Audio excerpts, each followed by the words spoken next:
জনরোষে জখমে এবার শাসকের মলম, কি অসুবিধে, কোথায় গলদ জানতে সন্দেশখালীর দুয়ারে দুয়ারে তৃণমূলের নেতা কর্মীরা। ছুটির রবিতে সরকারি শিবির, ৬ ক্যাম্পে বাঁধ জমি জবরদখলের নালিশে নজর, ড্যামেজ কন্ট্রোল কটাক্ষ বিরোধীদের। তবে শুধুই শাসক নয়, সন্দেশখালী জনরোষে এবার মলম প্রশাসনেরও। আজ থেকে 5 দিন 6টি দল গড়ে যৌথ ক্যাম্প পুলিশ, ব্লক, ভূমি সংস্কার দফতরের। কাল ডিজির আশ্বাসের পরে এবার নদীবাঁধ জমি জবরদখলের নালিশে নজর। এলাকায় গিয়ে জবরদখলের জমির জরিপ খোদ বিডিওরও।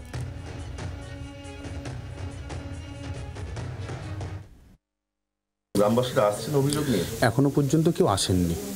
এদের কনফিডেন্সের জন্য আপনারা কি করছেন? কারণ এরা তো একটা আতঙ্কের মধ্যে রয়েছে।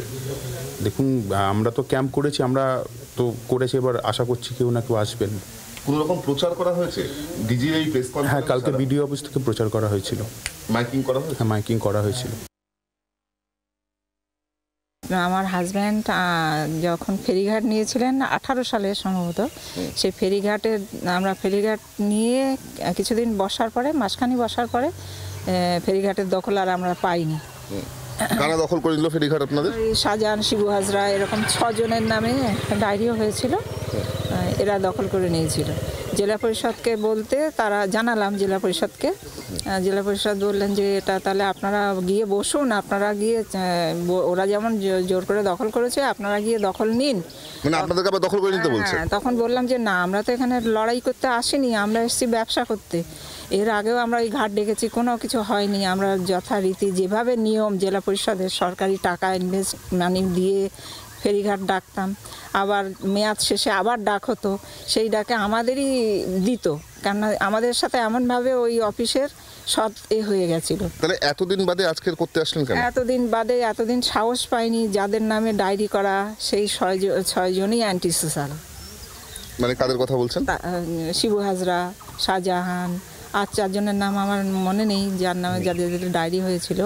এখন এই যে দুজন অ্যারেস্ট হওয়াতে কি আশ্বস্ত হচ্ছেন কিছুটা? হ্যাঁ, 2 জন তো হয়নি, একজন এখনো তো। শিবু এবং উত্তম অ্যারেস্ট হয়েছে, শাহজাহান হয়নি। হ্যাঁ, আমি শিবু অ্যারেস্ট হয়েছে, তার জন্য মনে একটু পেয়েছি, ভরসা পেয়েছি। কিন্তু এরা তো অনন্তকাল ওখানে থাকবে না, ফিরে আসলে আবার কি হবে। কিন্তু যেহেতু সবাই কথা বলছে, এখন সুযোগ পেলাম যে কথাটা বলেই দেখি, তাতে জেলা পরিষদ আমার ইনভেস্ট মানি ফেরত দেন, বা যে টাকা আমার প্রাপ্য ইন্টারেস্ট সহ ফেরত দেন, কি যদি বলেন না টাকা ফেরত দেবো না, আপনি ঘাট নিয়ে 3 বছর ঘাট নিয়ে আপনার পয়সা আপনি উসুল করে নেন, তা যেটা করেন আমি সেটাতেই রাজি। অনেক ধন্যবাদ। শিবু হাজরা, উত্তম সর্দার ইতিমধ্যেই গ্রেফতার হয়েছে। গতকালই রাজ্যের ডিজিপি রাজীব কুমার তিনি জানিয়েছিলেন যে সন্দেশখালী এলাকার বিভিন্ন জায়গায় ক্যাম্প করা হবে প্রশাসনের তরফ থেকে। মূলত ল্যান্ড ডিপার্টমেন্টের যারা অফিসিয়ালসরা রয়েছেন তারা এই ক্যাম্পে থাকবেন, এবং যেই সমস্ত গ্রামবাসীরা যারা অভিযোগ করছিলেন যে তাদের জমি নিয়ে নেওয়া হয়েছে, কেড়ে নেওয়া হয়েছে, তাদের জমিতে নোনা জল ঢুকিয়ে দেওয়া হয়েছে এবং জোর করে তাদের কাছ থেকে জমি নিয়েও তাদেরকে লিজের টাকা দেওয়া হয় না, এই ধরনের কিন্তু ভুরি অভিযোগ কার্যত উত্তম সর্দার, শিবু হাজরা এবং শেখ শাহজাহানদের বিরুদ্ধে। সেখানেই দাঁড়িয়ে গ্রামবাসীদের ক্ষোভ সামাল দিতে এবার সরাসরি আসলে প্রশাসনের তরফ থেকে ল্যান্ড ডিপার্টমেন্টের যারা অফিসিয়ালস রয়েছেন তারা কিন্তু এখানেই রয়েছেন, এবং মূলত যে সমস্ত অভিযোগ রয়েছে সেই অভিযোগ নেওয়ার জন্য তাদের নির্দিষ্ট একটি ফরম্যাট রয়েছে। সেই ফরম্যাটে কিন্তু তারা অভিযোগ নিয়ে পরবর্তী পদক্ষেপ নেবেন।